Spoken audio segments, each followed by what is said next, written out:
Excited to get here. National Signing Day is always a huge day. It's going into my 16th year as a head coach. I will say this: I have my phone with me, and if I get the right call, I will leave you because this is a different day and age with a lot of things happening. Just getting additional information today, so it's just a time in college football that we've never seen before. But the thing that really struck my heart today, I told our staff earlier today that as long as I've been in it, even before I became a head coach, this was kind of the in a certain way, in the recruiting world, this is kind of the new calendar year, right? You have this class. It used to be in February when this usually happened. Now we moved it to December, which I think makes a lot of sense. I do think there's some discussions out there to move it up even earlier might make even more sense for a lot of people involved. But this day is special for the kids that just signed, for these 19 players, 16 high school kids and 3 junior college players. All 3 of those junior college players are also high school qualifiers, so I think it's really important that we continue to look for the right type of person to fit into our program, and couldn't be more excited. A couple highlights. I thought Bret always does a great job of bringing things to light, and to have 3 signing classes in a row that have ranked among the best in Illinois history since I've been taking them. Notoriety of this is pretty special. It's a really big day at certain positions, especially. I knew from the departure where we're at and where we could be a year from now. We kind of try to always be ahead of the calendar. It was going to be big in certain areas. 6 guys that were 4-star guys. I really don't get into rankings. Anybody that knows my career, my history. But I do note that at certain times when players are ranked in a certain way, it gets the fan base and everybody else excited. To me, they're all 5 stars when they come in here. We're going to treat them like they're the best they've ever been and try to get them to a place they've never been before. But we continued in the state of Illinois, probably more than ever, been on the top players in the state. I knew taking this job, we weren't going to get all of them, but we're going to take a swing at all of them, and definitely did that. Even the guys that we didn't get, some of them went to Big Ten, some went across the country. I think we built relationships with them, so even if they don't come with us today, what we're kind of finding out through this recruiting process in the portal world, how you treat them now may come back to help you 2 to 3 years from now. So we've always taken the high road, wish guys that we pursued the best.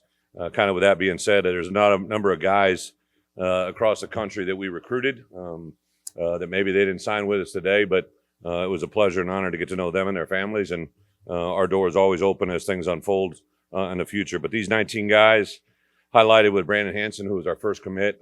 He was kind of the old way of doing things. Ironically, I believe he's the only player of the 19 guys that we signed after we offered from a high school camp. We brought him on camp going into his junior year.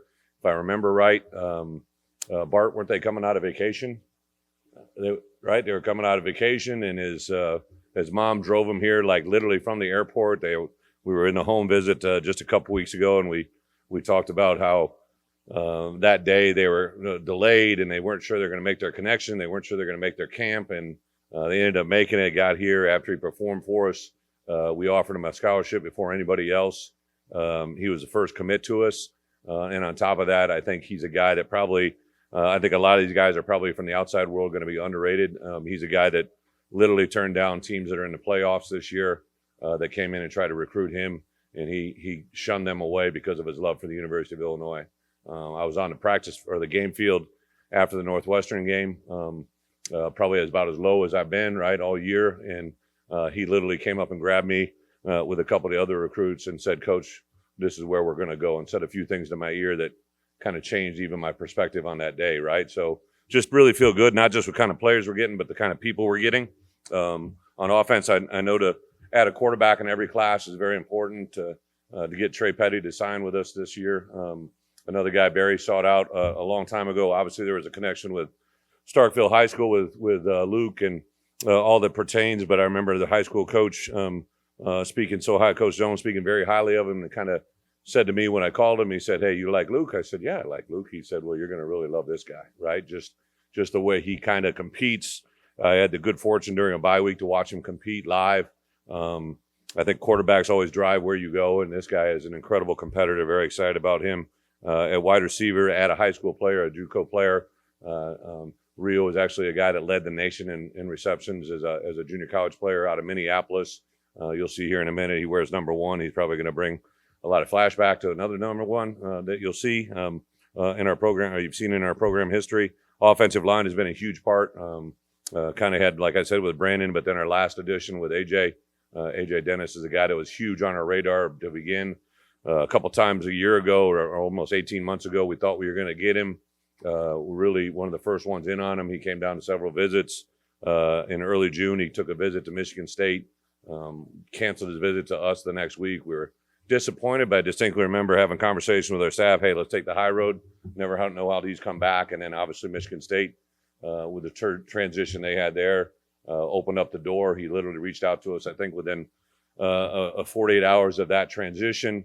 And he literally came here on the heels of back-to-back visits at Penn State and Clemson and committed to us the day after the Northwestern defeat, right? So in a strange kind of way, that day was the catapult to where we are today. Also got a commitment that day from Daniel Brown, an outside linebacker that really flashes, led the nation in sacks in the junior college level. Again, another high school qualifier that probably was undersized, under-recruited, underdeveloped out of high school and has shown a lot of really good things. In the back end, we knew we were going to need help and got a couple high school players that we feel are going to be very, very prevalent and relevant for us. And the defensive line, I can't say enough about Coach Jamo, the recruiting staff targeting certain guys that really fit our MO and brought them in. So we're not quite done. This world that we live in, right? I'm going to sign these players today, these 19 players. We're currently active in the portal world. We'll probably bring in another group of players that we'll announce as they come. And then, of course, we'll get a chance to announce them when they're here in January. But I got good news today. I expect even better news this afternoon. So a lot of really good things happen in that regard and excited to get there. So a couple of people I want to thank, obviously my staff, the 10 coaches that can go on the road, spend a lot of time away from their families, a lot of time evaluating film, a lot of things above and beyond that I greatly appreciate for them. I had a returning staff of 6 guys and then brought 4 new guys in. I think those 4 new guys, Antonio, Charlie, Thad, and Dish, had immediate impact in our program. And still to this moment that we're in right now, those 4 guys have been invaluable, ingraining with the guys from the past. Pat Evelyn and his crew. Pat's been here long before me. Just an incredible value for us as a football program for the university. For me, and not only a great co-worker, but a great friend, stands for everything that we love. And it's got a great feel for this university in ways that I can't even begin to understand, from academics to policies to procedures. Just a huge asset in his world. Nate McNeil, who's been a great addition for us since we've got here, has been an invaluable contributor. Pat Pearson, who came from kind of an outside source, had been with me in my past in communications and press, and his value to this program, his value for what I see, but also the things I don't see, incredible. Maya Green, who we brought with us after our first year. I was literally in a home visit last week, and this certain player had taken 4 visits within an 8-day window, and they weren't small visits. They were visits to 2 Big Ten schools, an ACC school and a Pac-10 school, and the mother literally said to me, I don't know who this Maya is, but she's incredible at what she does, right? And the detail of everything, from the time we walk in the lobby to the time we have these players get on planes and travel around, her attention to detail is greatly appreciated and thankful for that. Jay Kaiser, who kind of heads up our portal world and our evaluations. Jay and I have been together since Kansas State days. He spent a lot of time in the NFL and incredibly valuable, tireless. I'll get a message from him at 1:30, 2:30 in the morning. Hey, just made an edit. It's waiting for you in your box. We kind of work opposite. He stays up late. I like to come in early and we literally got on a young man that was in the portal a couple of days ago that had been in the portal for 3 minutes. And I was the first to reach out to him, right? And that stuff in today's world means a lot with these guys. Drake Leeper and then Houston Griffith, just those guys kind of on the day-to-day operation. Just can't say thank you enough. I know Josh is in here. Josh, Department of Athletics, what they allow us to do, the resources they give us, but also the ability to recruit this entire country and to be very specific in certain areas. The things that we're able to do because of the resources they give us has come back tenfold. So I really can't say enough. It's a great day to be here as a head coach, but I think it's just the beginning of really starting to turn the tide. You put together 3 classes in a row that I feel strongly about.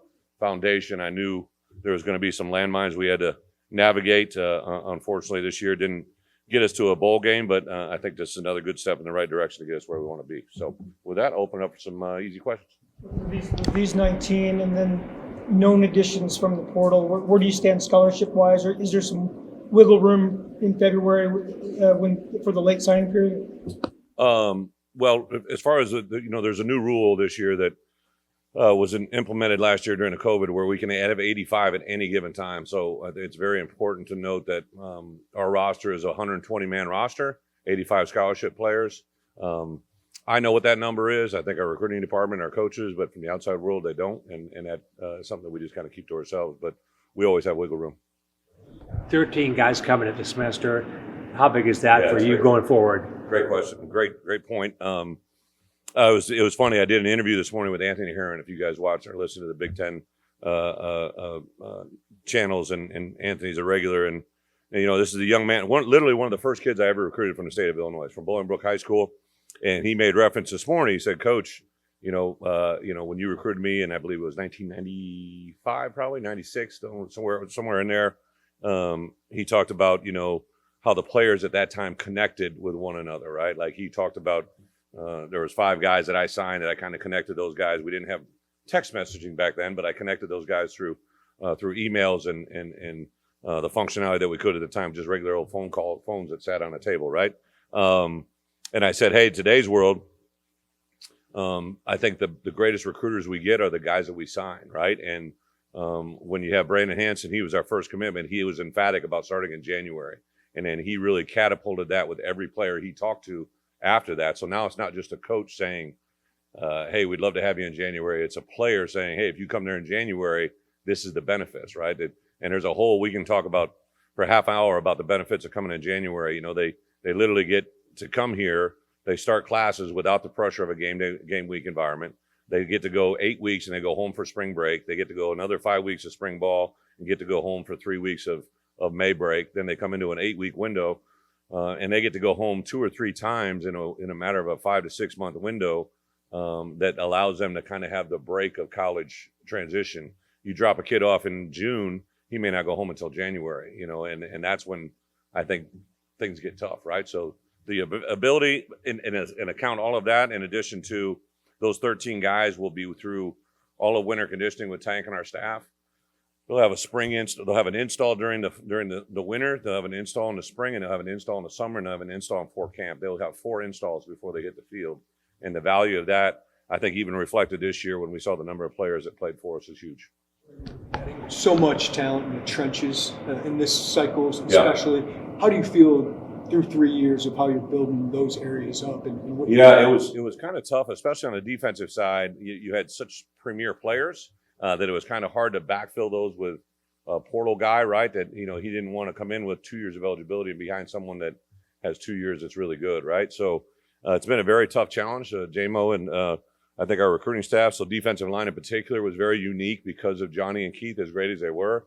And then you take a guy like Denzel Daxon, who last year literally was a part-time player at the college he came from in the MAC and became an elite player for us. He's already been invited to a Senior Bowl game. And so it was a tough challenge. I think like last year, some of our D linemen will play, some of them won't. I do expect, for sure, Demetrius and Angelo, I think, have shown me and Eddie that they've got the ability to come in and play early on, right? So I'm excited about that group. Offensive line-wise, we need some of our guys that have been here for 2 years in the program to have a really big spring. We'll add some portal offensive line in there that I think can come in and have an immediate impact into our program. But those 2 areas, in particular, the offensive line this year for us, right, with a couple key injuries early in the season, was really hard. It was something that I knew it was there. I just didn't want it to come to circle. And then when the injuries came in, it really made it appear 10,000 times larger than I thought it was going to be. So that's a part that I've said to our staff all the way through. We can't be thin in the O-line and D-line again. You signed 2 players that haven't, from states that haven't produced a letterman since 1917 in Utah and Nebraska. Is there excitement that you have a staff that can go get anybody in the country if they're a good fit? Yeah, great question. So Utah and where? And Nebraska. 2 totally different stories. Easton was a guy that kind of popped up on our radar. I don't know exactly how it played out, but I remember Andy calling me and saying, hey, I like this. Would you watch the film? Watched him.